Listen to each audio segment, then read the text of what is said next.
Travis Wingate. So, in Isaiah chapter 2, there's verse 16 that only has upon all the ships of Tarshish.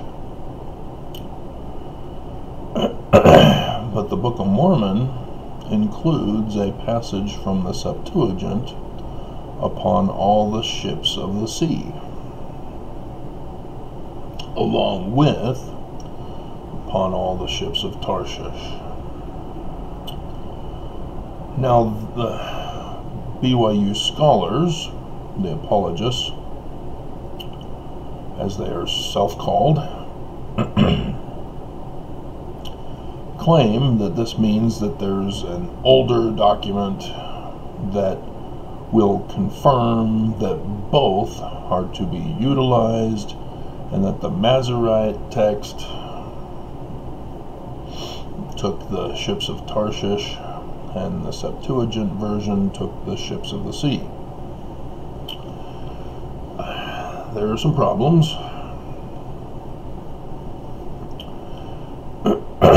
In claiming scholarship in that manner. It's fallacious. It should never be used.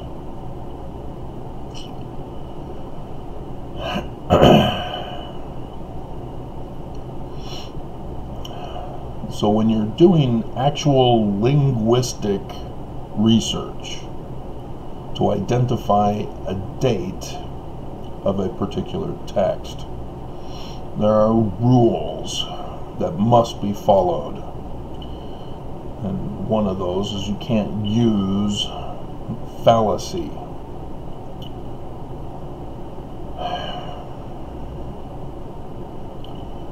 And so, as we know, the Book of Mormon was written, as they claim, they said they wrote it, 1829, that's when it was finished.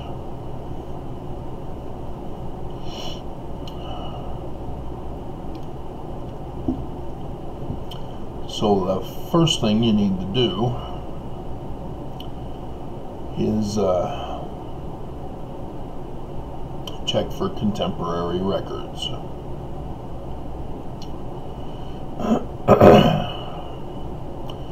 And since both the Septuagint version and the Masorite version were both available in that contemporary time period of when the Book of Mormon was written,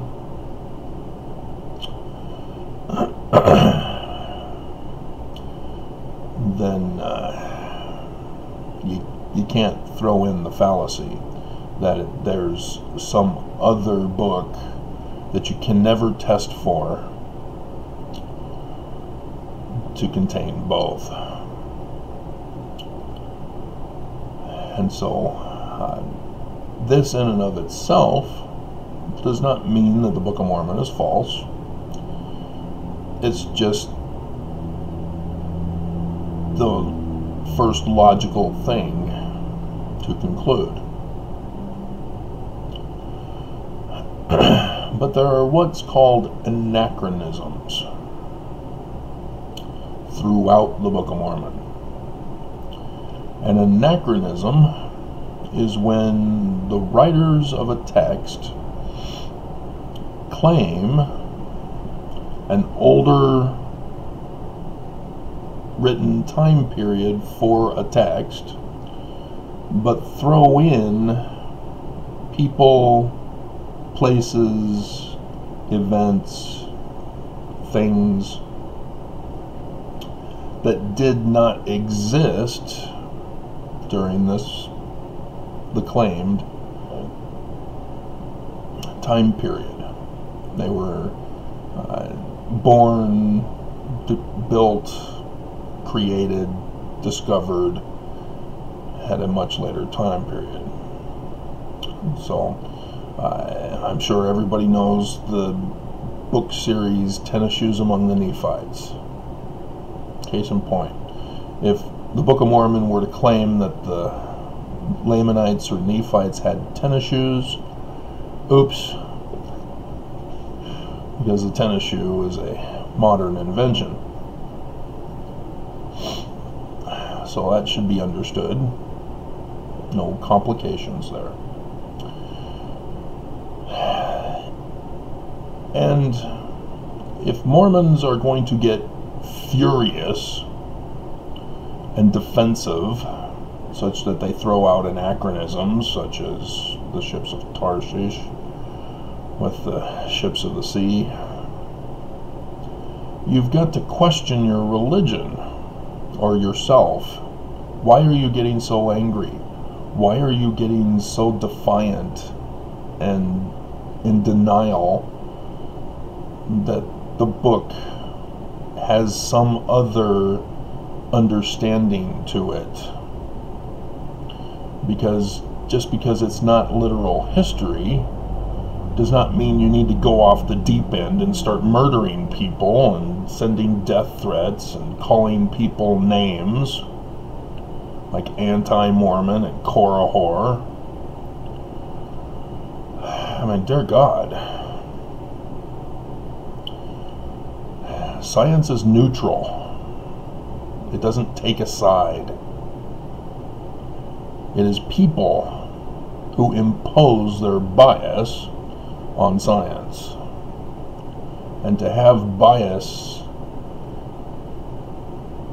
introduced into science is to purposely destroy it. And so to have Christians becoming archaeologists is a bad thing. There are a number of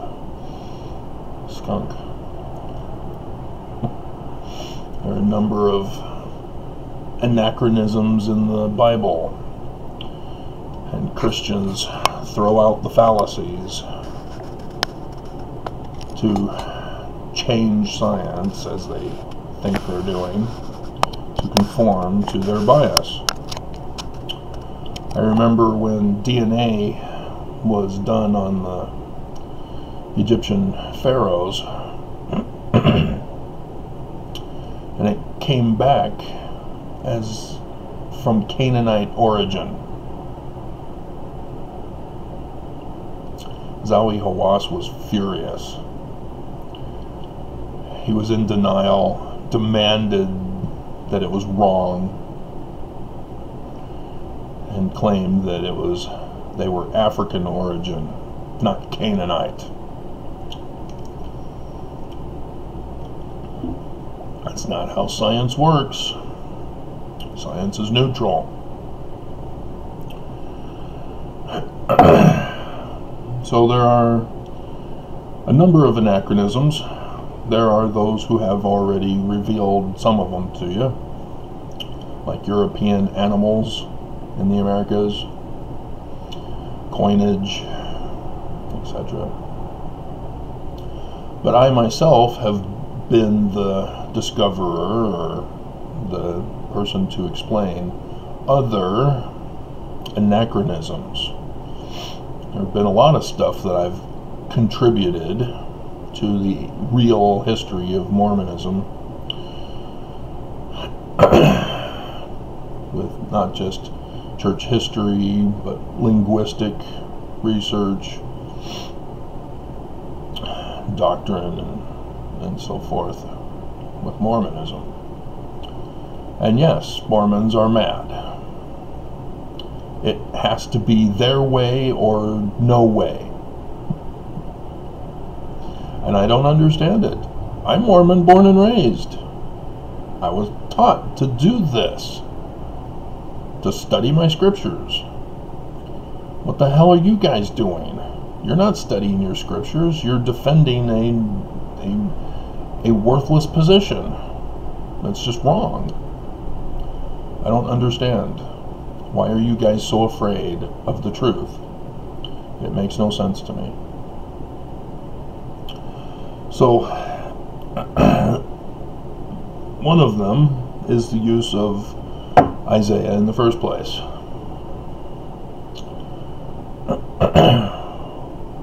Isaiah cannot be confirmed as an historical character. Yes, I know there's the seal of the prophet Isaiah. But again, it's a small sampling fallacy in which the seal is broken off, but all it is a seal. And it has the name Isaiah with some added letters, and then the prophet. And that's where part of the problem comes from, is that this is a small sampling and it already contains an error. Oops.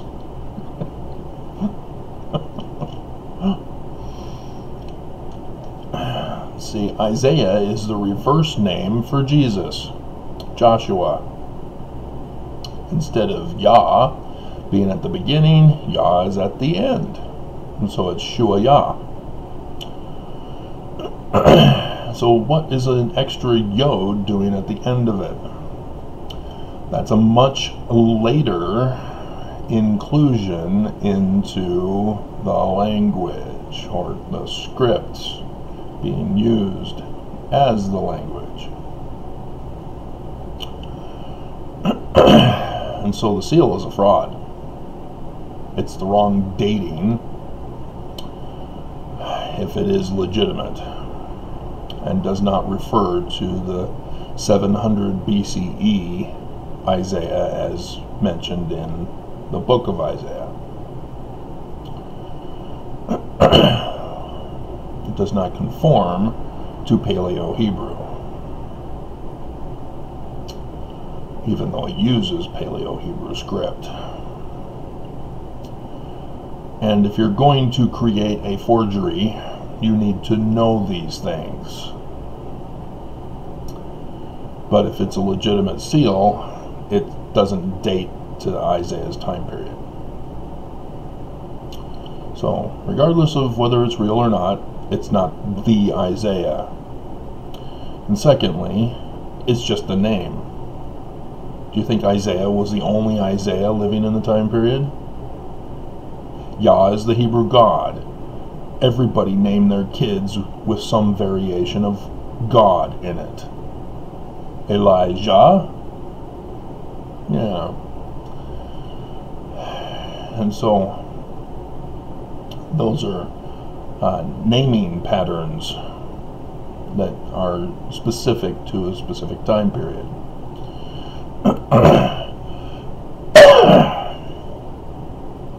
And so, just because there's one Isaiah that's called the prophet doesn't mean that's the Isaiah of the book of Isaiah. They're separate from each other. Now, if it said author of the book of Isaiah, then okay. But it didn't. It's just a seal. It's just Isaiah the prophet. That's it. That's all.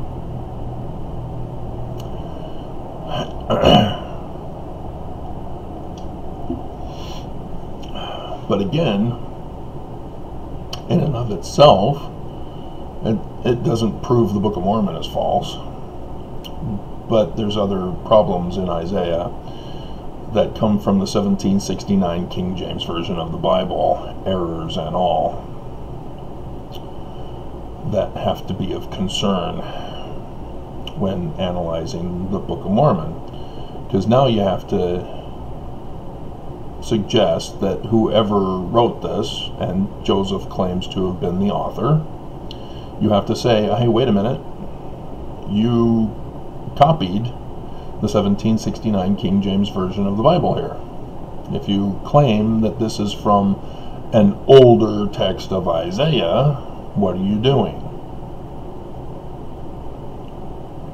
Well, I got lazy, recognized Isaiah, so I just put in the chapters that were... No. What are you doing? You're being lazy. That's a poor technique of translation.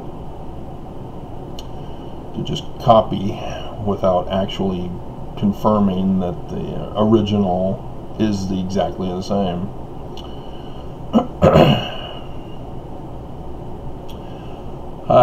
The New Testament, there are a number of problems with the Sermon on the Mount, as it's not accurate. It contains anachronisms, and so the use of the Sermon on the Mount by Jesus, who appears to the American people, as I've gone over with you, if Jesus is a historical person in the claimed Book of Mormon claiming to be historical, you've got an anachronism immediately. Jesus was created as historical by the first creed of Christianity, the Nicene Creed of the Council of Nicaea, with Emperor Constantine, who created a Greek word just so that he can settle the dispute from the bishops as to who Jesus is in the text. So yes, the Gospels were pre-Nicene Creed of 325 CE, but man can't impose interpretation after the fact. And so they weren't Gospels. Again, you have to do a complete literary analysis to recognize that, oh, okay, they're apocalyptic literature, using the Roman time period like a parable. And so for the Book of Mormon to use Jesus, the name and all, is an anachronism.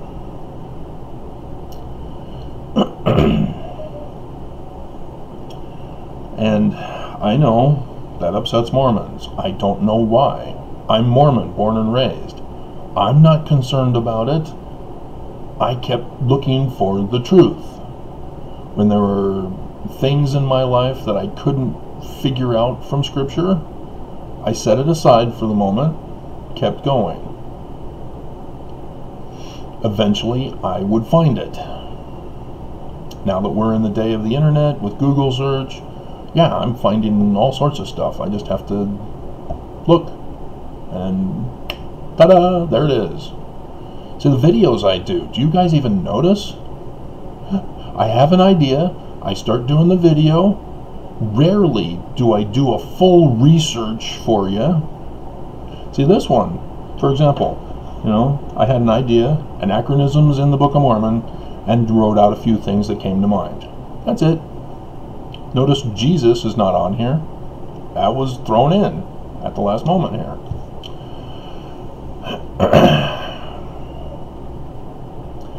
And every time I drop bombshells,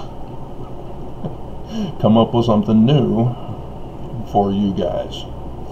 But yeah, the videos go longer, when at the end of it I then could summarize it for you. And people just want the summary so that they can argue.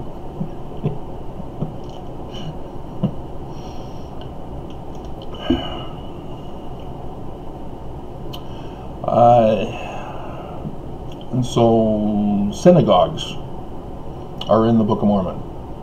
Oops. Anachronism. Synagogues, the oldest known synagogue, is from the 5th century BCE. When did everybody leave? Well, the book claims 600 BCE, around that time period, 597 technically, and then 11 years later, when the people of Mulek left to join them in America. At Zarahemla, when the Nephites, then under Mosiah, took their journey into the wilderness and found the people of Mosiah.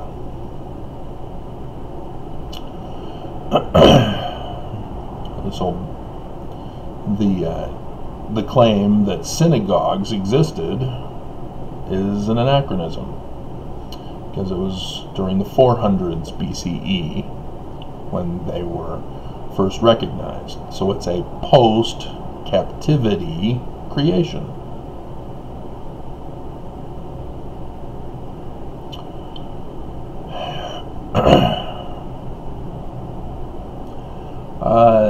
The Sabbath.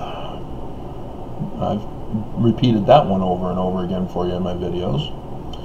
The Sabbath is a Babylon creation. They're the ones who developed a 7-day week calendar with the 7th day as the day off from work. Why? Because the number 7 for Babylon was a bad luck number.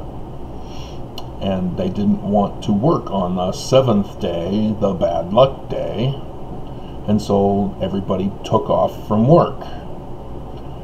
And so now we see in the Roman period written Torah about a 7th day of creation where God rested to justify a Sabbath day commandment.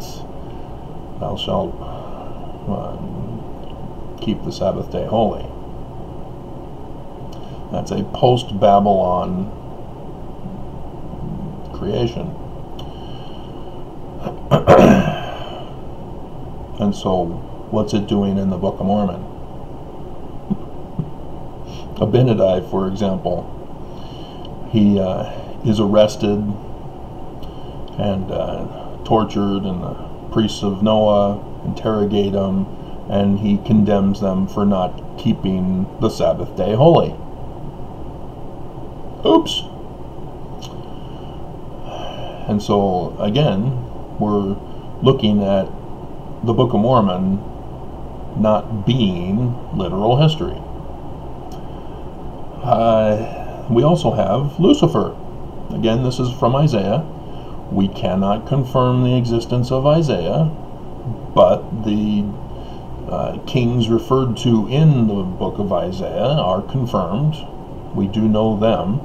In fact, he mentions the oldest known confirmed king in Israel. And so that's helpful, because the Jews can claim the land of Israel back to that first king mentioned. Not to David and Solomon. I've already told you, they're in Egypt, where they're king of Egypt, because they're not Semitic. That's an anachronistic term for Jews, Semites. They're not Semites, they're Egyptian, Amido. But Lucifer is also in Isaiah. How art thou fallen from heaven, O Lucifer? Well, it's not in the Hebrew text, the Masoretic text. And there's a reason why. Because the Masoretic text comes from a Dead Sea Scrolls. It comes from a similar text of the Dead Sea Scrolls. The Masoretic text has been confirmed as the most accurate biblical Hebrew text with the Dead Sea Scrolls, which are the oldest obtained texts of the Torah and the other books of the Bible. And so that's as far back as we can date the Bible, is the Roman period. And I've told you, yeah, there are anachronisms that clearly show it is written during the Roman period. But nonetheless, Lucifer comes from the Latin Vulgate text, right before 400 CE. So it's after Constantine, but before the Masoretes began their work from 800 to 1000 CE on the biblical Hebrew text.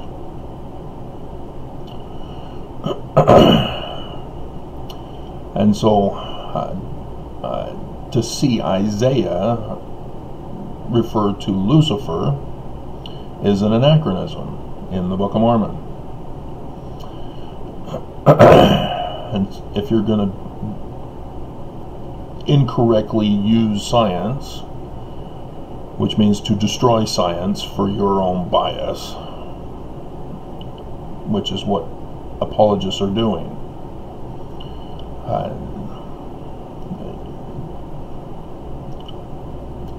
Dear God, you just cause more harm when you use fallacy and your bias to tamper with science.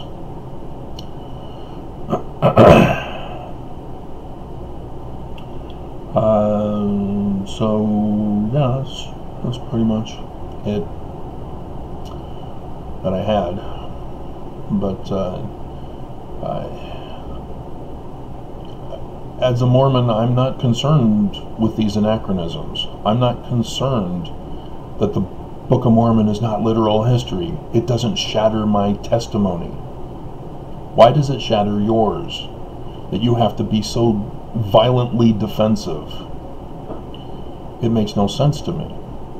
Because as I keep on going, I learn, oh, okay, well, Joseph Smith history is wrong. Here's the correct Joseph Smith history. Oh, look at that. That's why the Book of Mormon is using contemporary books with anachronisms. It's coded. And so then you decode it, and you go, oh, okay, that's the message that's in the Book of Mormon.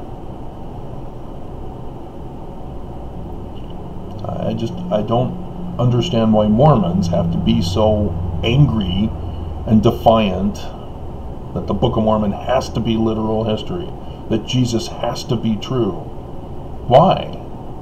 We're told that that's the God of the great and abominable church in the video I did yesterday. And so you notice, the few of you, when I did the name of the church bombshell video, the Danites forced the name Jesus Christ into the church. And so, and then 1838, Joseph Smith, knowing of the Danites' demands, does his 1838 history with the first vision.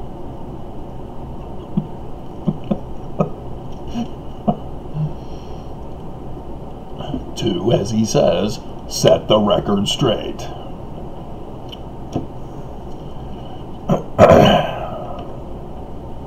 And yet, the Danites took over immediately after that with that election fraud scam or scandal.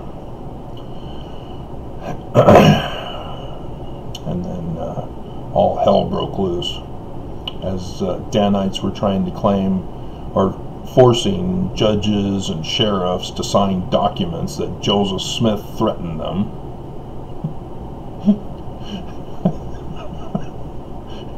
When he was in Kirtland.